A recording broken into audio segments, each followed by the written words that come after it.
Hello guys, happy Ganesh Chaturthi to everyone. Welcome back to the market analysis video.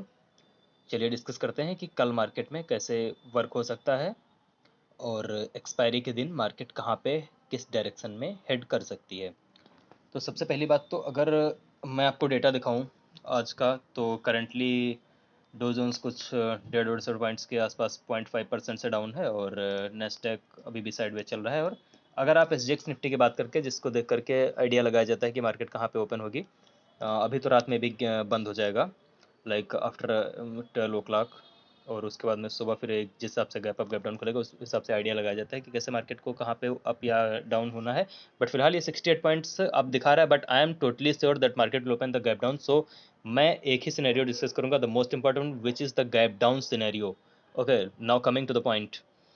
Nifty की बात अगर हम करें, देखिए बैंक निफ्टी तो हम लोग ट्रेड करते नहीं हैं, अगर फ्यूचर में कभी करेंगे, फिलहाल तो किसी किसी दिन हो जाती है ट्रेड, जैसे भी कभी कुछ लोग फेलो ट्रेडर्स भी करते हैं trade, that's all fine, that's okay. अगर आपको सेटअप दिखता है कर लीजिए, बट मैं बैंक निफ्टी का एनालिसिस अभी नहीं बना रहा हूँ क्योंकि अभी most of the people trade नहीं करते बैंक निफ्टी। पहले आप चार्ट रीड करना समझिए, चार्ट देखना समझिए, उसके बाद में फिर हम आगे बढ़ेंगे अदर एसेट्स पे। बहुत सारे एसेट्स देखिए ट्रेड करने के लिए हैं, कमोडिटी है, क्रूड ऑयल है, बैंक निफ्टी है, स्टॉक्स हैं, दुनिया भर की चीज़ें हैं सर, आप कुछ भी ट्रेड कर सकते हैं और विद लीगली ट्रेड कर सकते हैं। जैसे बोलते हैं ना इंडिया में फॉरेक्स लीगल नहीं है, but I can totally assure you that you can. देखिए कुछ वो एक कहावत है ना कि तुमसे ना हो पाएगा, तो यहाँ पे साबित होती है। जैसे कोई बोले ना forex is illegal in India, तो उससे बस इतना बोल दो कि तुमसे ना हो पाएगा, बस खत्म। बाकी आप ट्रेड सब चीज़ें कर सकते हैं, सारा कुछ ट्रेड होता है उस पर with legally. Okay, now coming to the point of Nifty. अगर कल मार्केट गैप डाउन ओपन होती है, लेट्स से ये मार्केट कहीं पे 17,550, ये 17,600, 17,500, 400, 450, 300, 350, वेर एवर मार्केट ओपन्स, अगर मार्केट फर्स्ट कैंडल बहुत फास्ट अप आती है, फर्स्ट कैंडल बहुत फास्ट अप आती है, लाइक ये 17,650, ये जो एक आप लटकते हुए कैंडल देख रहे हैं 15 मिनट टाइम फ्रेम पे, ये वाली कैंडल, ये एग्जैक्ट जहाँ पे मैं पॉइंटर ला रहा हूँ, इस कैंडल के आसपास अगर फर्स्ट कैंडल आती है ग्रीन, लाइक ये नीचे खुली और ये कस के आ गई, बहुत तेजी से आ गई है, 100 100 पॉइंट 150 पॉइंट के आसपास ये बढ़ गई और यहाँ तक आ गई, हम एक पुट की पोजीशन लेंगे जिसका एसएल यहाँ से 30 पॉइंट्स ऊपर रखेंगे। उसके बाद में टारगेट्स हम बहुत लंबे रखेंगे अपने, मतलब कल एक्सपायरी है तो। और हाँ, दूसरी चीज़, एक्सपायरी के दिन हम उसी दिन की ट्रेड नहीं लेंगे, हम नेक्स्ट एक्सपायरी के लेंगे। चाहे मार्केट 1000 पॉइंट नीचे हो, 1000 पॉइंट ऊपर हो, चाहे डो जोन्स कितना भी गिरे, नेस्डेक कितना भी गिरे, वर्ल्ड सेंटिमेंट्स कितने भी भयानक हो, हमें कल के एक्सपायरी में ट्रेड नहीं लेना है। उसके पीछे का रीज़न होता है, देखिए अगर आप अभी 17,700 पे मार्केट है, अगर आप 17,600 की या 17,650 की कॉल उठाएंगे कल, वो आपको कहीं 80-90 रुपए की मिल रही होगी, तो वो फ्यूचर की तरह एक्ट करेगी। अगर आप उसको उठाएंगे, अगर मार्केट बढ़ने लगी यहाँ से लाइक 17,800 पहुँच गई, वो भी सर 60 पॉइंट पूरे पूरे बढ़ेगी वहाँ से। तो ये जो जो फ्यूचर्स जिन्होंने ट्रेड कर रखा है या जो नहीं जानते हैं उनको बता दूं, 1 पॉइंट के हिसाब से इंक्रीज होता है मार्केट में, वो पूरा जो इन द मनी होता है इफेक्ट एट द मनी पे आ जाता है एक्सपायरी के दिन। तो एक्सपायरी के दिन की एनालिसिस बहुत अलग होती है। अगर ये कोई नॉर्मल डे होता, अगर ये कोई मंडे होता, ट्यूसडे होता, वेडनेसडे होता, फ्राइडे होता, देखिए हर दिन की एनालिसिस अलग होती है। आप किसी दिन सोचेंगे मंडे को मार्केट में आपने प्लान किया, अभी मैं आपको यूज करके दिखाता हूँ ब्रश। अभी आप सपोज करिए आपने मंडे प्लान किया कि मार्केट ये यहाँ से ये ब्रेक करेगी, ऐसे जाएगी, लेकिन आपने एनालिसिस ये चार्ट देख के की ट्यूसडे के लिए, तो ट्यूसडे को आपने एनालिसिस तो वही की लेकिन ये नीचे आ गई। अब आप कहेंगे यार मैंने प्लान तो किया था ये ऊपर जाने के लिए, ये नीचे आ गई। तो सर ये आप देखिए कि ये डे भी अलग था। ठीक उसी प्रकार से एक्सपायरी का दिन इन सारे दिनों से अलग होता है। एक्सपायरी का दिन सारे दिनों से, सब दिनों से अलग हो जाता है। एक्सपायरी के दिन हमें बहुत ही ज़्यादा कॉशियस रह के ट्रेड करना पड़ता है, वरना एक्सपायरी के दिन सर 80 90 100 पॉइंट्स परसेंट तक के प्रीमियम्स डीके हो जाते हैं। तो चलिए बात करते हैं। तो अभी हमने डिस्कस ये किया था कि 650 के आसपास मिले, तो 650 के आसपास अगर ये बहुत मिनिमलिस्टिक गैप डाउन खुलेगी 150 पॉइंट तक का, तब तो ठीक है। लेकिन अगर मार्केट, आप सपोज करिए कि मार्केट बहुत बड़ा गैप डाउन खुल रही है लाइक 200 250 पॉइंट्स, अगर तब भी हमें ट्रेड करना है तो आप ध्यान से सुनिए, फर्स्ट कैंडल अगर 100 पॉइंट्स ऊपर आ जाती है, जैसे ये बनी यहाँ पे और फर्स्ट ग्रीन कैंडल बनी और वो 100 पॉइंट्स आ गई, 100 120 पॉइंट्स आ गई, उसी जगह पे तुरंत, फर्स्ट कैंडल की मैं बात कर रहा हूँ सर, फर्स्ट आप 15 मिनट तक एटलीस्ट वेट करिए, अगर वहां पे आ गई आप तुरंत उठा के सर पुट ले लीजिए और टारगेट्स आप अपने बड़े रखिए। और हाँ, ये हो गई हमारी एक डिस्कशन, एक सिनेरियो कि हमें 100 पॉइंट्स अप जाने पे हमें पुट लेना है। अब मैं दूसरे सिनेरियो की अगर बात करूं, तो आप देखिए मैं यहाँ पे कोई मेरे पास में वो स्टाइलस पेन तो है नहीं कि मैं यहाँ पे सारा कुछ बढ़िया बना के आपको दिखा सकता हूँ मेरे पास में ब्रश है, मैं उसको यूज़ करता हूँ। अभी मैं फ़ोन से वीडियो शूट कर रहा हूँ और मैं कंटिन्यू शूट करता हूँ, मैं कोई रीटेक नहीं लेता हूँ। आप दिखेगा मेरी स्क्रीन के टाइमिंग के हिसाब से आप मैच कर सकते हैं। तो आप ध्यान से बस सिर्फ आप समझ सकते हैं जो मैंने एनालिसिस की है, जो मैंने इस पे हार्ड वर्क किया हुआ है एनालिसिस करने के लिए, जो मैंने डेटा पॉइंट्स निकाले हुए हैं, जैसे भी चार्ट मैंने रीड किया है।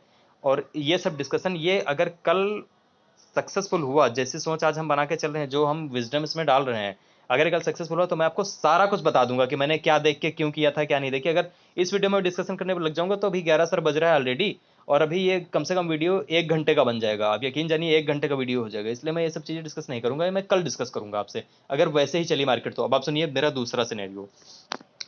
दूसरा सिनेरियो ये है कि अगर मार्केट गैप डाउन खुली और फर्स्ट 15 मिनट की कैंडल बस 20-30 पॉइंट बढ़ी, या मान के चलो बस 10-15 पॉइंट बढ़ी, और फिर उसके बाद में फिर हम वेट कर लेंगे थोड़ा 1-2 कैंडल का। अगर उसके बाद में दूसरी तीसरी कैंडल ने उस फर्स्ट कैंडल के हाई को ब्रेक किया, ध्यान से सुनना, उस अगर फर्स्ट कैंडल के हाई को ब्रेक किया, we will sit into the call position. Targets वहां से 100 पॉइंट के बना के रखेंगे और उसके बाद में ट्रेडिंग क्लोज कर देंगे। एक बार 100 पॉइंट्स अचीव हो गए नेक्स्ट एक्सपायरी के कॉल या कॉल में, तो हम ट्रेडिंग टर्मिनल क्लोज कर देंगे, सिर्फ एक सिंगल ट्रेड करेंगे बस। और एसएल क्या रखेंगे? एसएल उसी कैंडल के लो का रखेंगे, जो फर्स्ट कैंडल होगी उसके लो का रखेंगे। बहुत बड़ी है, अगर 20-30 पॉइंट ही होगी, आप यकीन मानिए, अगर बहुत बड़ी है फिर तो आप समझ जाइए, फिर तो पुट लेने का टाइम आ गया। अगर 120 पॉइंट्स के ऊपर है तो पुट लेने का टाइम आ गया। ये बहुत है सर, ये आज के मार्केट, ये आज की एनालिसिस बहुत कॉम्प्लेक्स होती जा रही है। आप थोड़ा सा इसको ध्यान से, बहुत ध्यान से, हो सके आप 2 बार देख लीजिए। कोई इशू नहीं है सर, कोई फर्क नहीं पड़ता, आप 2 बार देख लीजिए इसको। यहाँ पे मैंने फिबोनाची रिट्रेसमेंट भी यूज किया, सारी चीज़ें यूज करी, वो मैं कल आपको डिस्कस करते बता दूंगा कि मैंने क्या किया है। देखिए अगर मार्केट यहाँ पे ओपन हुई, ठीक है, और ये बहुत छोटी सी कैंडल बनाई, ये यार क्या बन गया, चलिए आपसे यकीन ऐसे समझ लीजिए कि ये छोटी सी कैंडल बनाई और इसके हाई को अगर इसने ब्रेक किया तो हम कॉल में बैठ जाएंगे, और इसके लो का हम स्टॉप लॉस रख देंगे, इसी कैंडल के लो का, वहां से फिर 20-30 पॉइंट की कोई जरूरत नहीं है, और कॉल में बैठेंगे। और अगर पहली ही कैंडल यहाँ झड़झड़ा के ऊपर बढ़ती चली है, एकदम मतलब झरझर झरझर बढ़ती चली जा रही है, फिर वहां पे हम एक पुट लेंगे और 30 पॉइंट ऊपर का एसएल रखेंगे, हिट हो गया तुरंत ट्रेडिंग टर्मिनल क्लोज कर देंगे। और अगर उसके नीचे फिर मार्केट आना स्टार्ट हो गई, फिर हम निकलेंगे नहीं पुट से। फिर ये नहीं कि यहाँ पे निकल गए फिर यहाँ पे एंट्री मार ली। जो पुट हमने भाई 140 का 150 का हमने बेच दिया है, उसको आप फिर से 170 पे खरीद रहे हैं, 180 पे खरीद रहे हैं, वहां से फिर आप सोच रहे हैं यार 10 पॉइंट निकाल ले, 20 पॉइंट निकाल ले। ये मत करिए। अगर आपको यही करना था, आपको डायरेक्शन सही जा रही थी, मार्केट आपके डायरेक्शन में चल रही तो आप बैठे रहते। जैसे यहाँ पे देखिए आप, लोग यहाँ पे निकल गए, मैं भी यहीं पे निकल गया, मैं यहाँ नहीं, सॉरी, मैं यहाँ पे निकला था, यहाँ कहीं पे। मैंने इसके बाद में पूरा दिन कहीं पे भी एंट्री नहीं बनाई। लोगों ने क्या किया, यहाँ पे निकले, यहाँ पे एंट्री बनाई, यहाँ पे फिर निकाले, यहाँ पे फिर एंट्री बनाई, यहाँ पे फिर निकले, पूरे दिन ट्रेड में ही फंसे रह गए। मैंने कहीं भी पोजीशन नहीं बनाई। मैंने प्रॉफिट भी बहुत कम बुक किया। मैं सीधी सी बात बता रहा हूँ, देखिए मेरा वो कोई नहीं रहता है कि मैं फालतू के ट्रेड्स करूँ, वो सब दिन चले गए। वो स्टार्टिंग में एक बिगनर, एज अ बिगनर मैंने बहुत कुछ किया है, मैंने बहुत कुछ मार्केट में देखा है, ऑब्जर्व किया है, समझा है, इसलिए मैं ये सब बातें आपको बता रहा हूँ।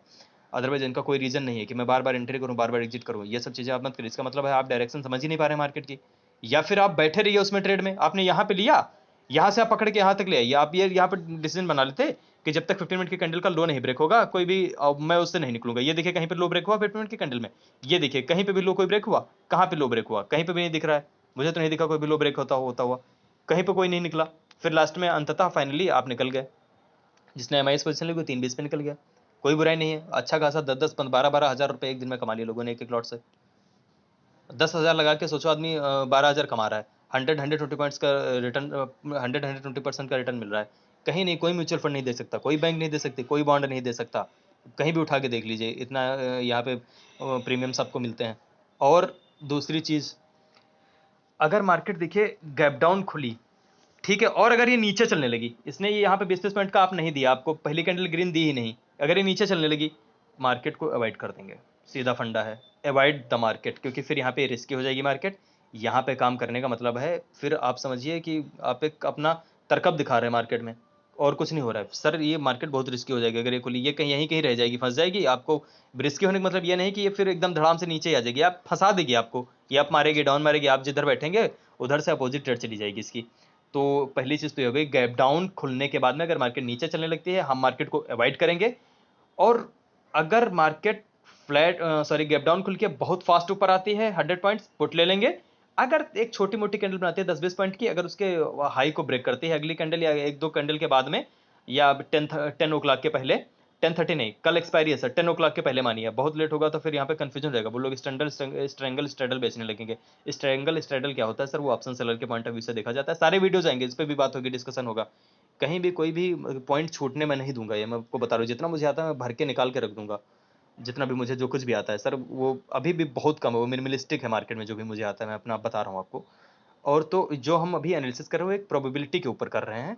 तो बेसिकली ये 2 पॉइंट्स मैंने डिस्कस किए, और ये अभी मैंने फ्लैट और गैप अप का पॉइंट ओपन नहीं किया। देखिए कल हो सकता है फ्लैट या गैप अप कुछ भी खुल जाए, मार्केट का कोई भरोसा तो है नहीं सर। अभी तो मैंने डिस्कस कर लिया जो मेन, जो सबसे ज्यादा जिसकी प्रोबेबिलिटी लग रही है उस पॉइंट को। अगर मार्केट फ्लैट खुलती है तो आप जबरदस्ती फिर पुट, जबरदस्ती फिर कॉल यहाँ से ले, या इतनी सर मार्केट एक ही दिन में बढ़ गई, आप लगा दिया।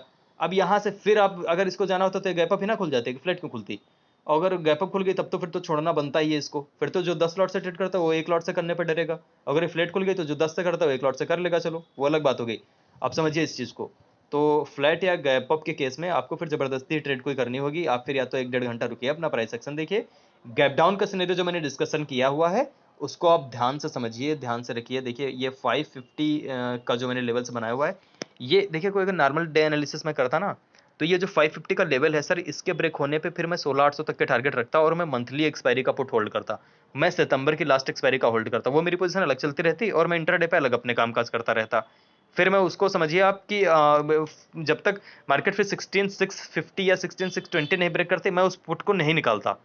ऐसा नहीं है कि यहाँ पे उसका 40-50 पॉइंट मेरे 2-3 हज़ार रुपए एक लॉट से चले जाते, कोई बात नहीं सर, मैं नहीं निकालता 16,620 तक, क्योंकि मेरा जो रिस्क रिवार्ड रेशियो था वो पे बहुत ही फेवरेबल है, बहुत ही ज्यादा। चार्ट बहुत वीक हो जाएगा अगर यहाँ से मार्केट 1750 के नीचे आती। लेकिन कल एक्सपायरी, तो कल के दिन हम ये डिस्कशन नहीं करेंगे। कल के दिन सर ये जो टेक्निकल पॉइंट्स हैं ये बहुत कम यूज आते हैं। ये जो हमने डिस्कशन किया है, जो हमने इसमें विजडम डाली हुई है, जो प्रोबेबिलिटी के ऊपर बात करी है, ये मोस्ट इंपॉर्टेंट है कि पहली कैंडल अगर बहुत फास्ट ऊपर आती है 100-120 points, we will take a put. और अगर पहली कैंडल बहुत छोटी सी बनती है और उसके फर्स्ट कैंडल के हाई को ब्रेक करती है अगली 1-2 कैंडल के अंदर अंदर, तो हम एक कॉल में बैठेंगे, 100 पॉइंट्स का टारगेट बनाएंगे, मार्केट को बाय बाय कर देंगे, उसी के बाद में बुक कर लेंगे, अपना टर्मिनल क्लोज कर देंगे। बस यही था डिस्कशन एक्सपायरी के लिए। Thank you so much, all the best to everyone.